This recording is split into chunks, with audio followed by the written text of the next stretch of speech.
Friends, बच्चों आज मैं आपको स्क्रीनिंग इफ़ेक्ट के बारे में बताऊंगा और ऑर्बिटल्स के बारे में बताऊंगा कि किस ऑर्बिटल्स पे इफ़ेक्टिव न्यूक्लियर चार्ज ज़्यादा होता है और किस ऑर्बिटल्स पे इफ़ेक्टिव न्यूक्लियर चार्ज कम होता है। स्क्रीनिंग इफ़ेक्ट का मतलब ये होता है कि न्यूक्लियस से बाहर जो ये सारे ऑर्बिट्स होते हैं सर्कुलर, तो जो आउटर इलेक्ट्रॉन्स होते हैं, जो आउटर सेल के इलेक्ट्रॉन्स जो होते हैं, वो इनर सेल के जो इलेक्ट्रॉन्स होते हैं उसकी वजह से जो उनके ऊपर इफ़ेक्टिव न्यूक्लियर चार्ज होता है वो कम हो जाता है, क्योंकि बीच में जो इलेक्ट्रॉन्स जो होते हैं वो उसको सील्ड करते हैं, स्क्रीन करते हैं। इसी को स्क्रीनिंग इफ़ेक्ट कहते हैं। अब जैसे मान लीजिए कि जो इलेक्ट्रॉन सबसे आउटर सेल में है, मान लीजिए फोर्थ सेल में है, और उसके पहले जो थर्ड सेल में इलेक्ट्रॉन्स हैं, सेकंड सेल में जो इलेक्ट्रॉन्स हैं, वो फोर्थ सेल के इलेक्ट्रॉन्स पे जो इफ़ेक्टिव न्यूक्लियर चार्ज होता है उसे कम कर देते हैं, उसे सील्ड करते हैं, स्क्रीन करते हैं। इसी को हम स्क्रीनिंग इफ़ेक्ट कहते हैं।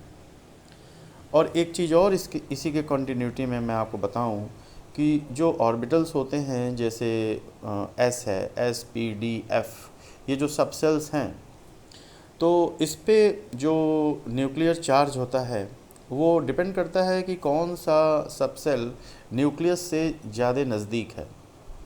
जैसे एस सब सेल जो होता है वो न्यूक्लियस से सबसे ज़्यादा नज़दीक होता है, फिर उसके बाद पी, फिर डी, फिर एफ। इसी के अकॉर्डिंग इसको हम रखते हैं।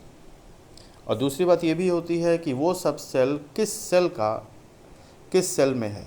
जैसे 1s, 2s, 3s, तो ये तो है ही है कि जो 2s होगा वो 1s से ज़्यादा दूरी पे होगा न्यूक्लियस से, जो 3s होगा वो 2s से भी ज़्यादा दूरी पे होगा।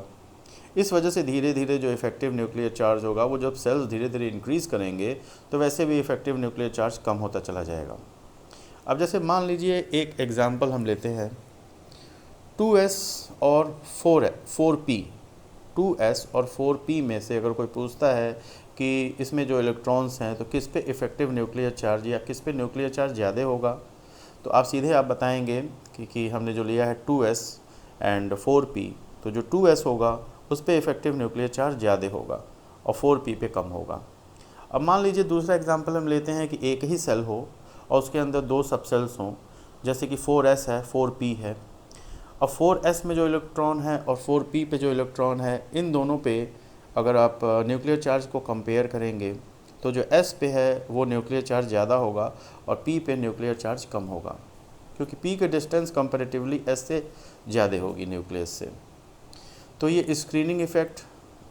और मैंने आपको ये बताया कि सेल्स के अंदर सब सेल में न्यूक्लियर चार्ज का थोड़ा सा एक छोटा सा कॉन्सेप्ट हमने बताया कि आप ये बस दिमाग में रखिए कि जो S होता है वो न्यूक्लियस से ज़्यादा नज़दीक होता है, फिर P होता है, फिर D होता है, फिर F होता है। इस तरीके से आप बहुत अच्छे से बता सकते हैं। अगर मान लीजिए कि मल्टीपल चॉइस क्वेश्चन है और ऑप्शनल क्वेश्चंस हैं तो आप उसमें सब्स्टिट्यूट दे सकते हैं कि ये ऑप्शन सही है, ये ऑप्शन सही है, क्योंकि ये बहुत ही आसान है, इसको समझने में कहीं कोई दिक्कत नहीं है। तो बच्चों, मैंने आपको आज बताया जो ये कॉन्सेप्ट दिया सब सेल्स के बारे में कि किस पे न्यूक्लियर चार्ज ज़्यादा होता है। मुझे पूरी उम्मीद है कि आप लोगों को समझ में आया होगा।